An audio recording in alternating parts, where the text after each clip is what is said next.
primaire d'étanchéité liquide permet de réaliser sous un béton ciré une étanchéité conforme au DTU.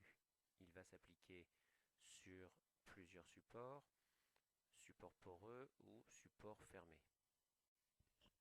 Ce produit est utilisé lorsque l'on veut faire une étanchéité, par exemple pour une douche, une vasque, et que le support n'est pas déjà étanche.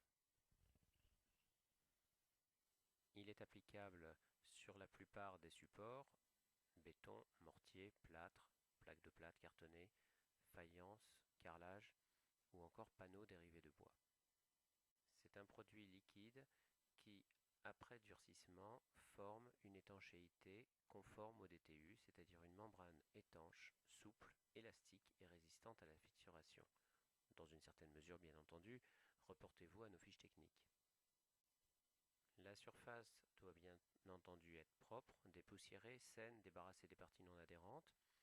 Il est indispensable qu'elle soit exempte de traces d'huile, de graisse, de laitance, tout ce qui pourrait évidemment empêcher ou gêner l'accroche du produit. Si vous êtes sur un support très poreux, par exemple d'une plaque de plâtre cartonnée, du béton cellulaire, des carreaux de plâtre, il faudra bien entendu préparer le support en le nettoyant, le dépoussiérant, mais surtout appliquer au préalable une première couche du produit que l'on aura dilué à 1 pour 1 avec de l'eau, c'est-à-dire 1 kg de produit et 1 kg d'eau mélangée qui rend donc un produit plus liquide qui permettra de pénétrer davantage à l'intérieur du support.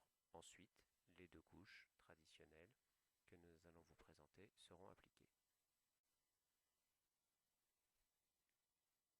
Vous appliquerez dans un premier temps dans les angles au pinceau et ensuite au rouleau le produit en couches relativement épaisses puisqu'il faut qu'au total nous ayons deux couches de 2 mm d'épaisseur, donc la première environ un demi-millimètre.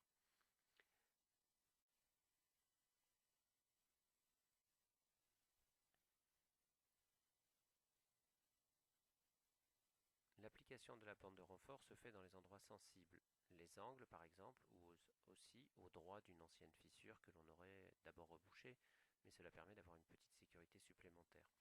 La bande en fait se maroufle entre deux épaisseurs. On applique la première épaisseur du produit et ensuite on vient appliquer la bande par-dessus et on va maroufler pour chasser les bulles d'air. Une fois que la première couche sera sèche et que la bande est donc déjà coincée dedans, nous allons pouvoir appliquer une deuxième couche, ce qui fait que la bande de renfort est prise en sandwich entre les deux couches et donc renforce la résistance à la fissure du système.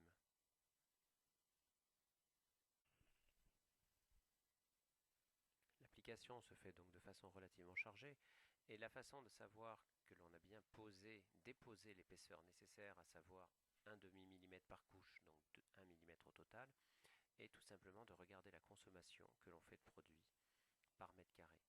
Le produit est étudié sur un support fermé pour consommer 2,2 kg par mètre carré, soit 1,1 kg par mètre carré par couche.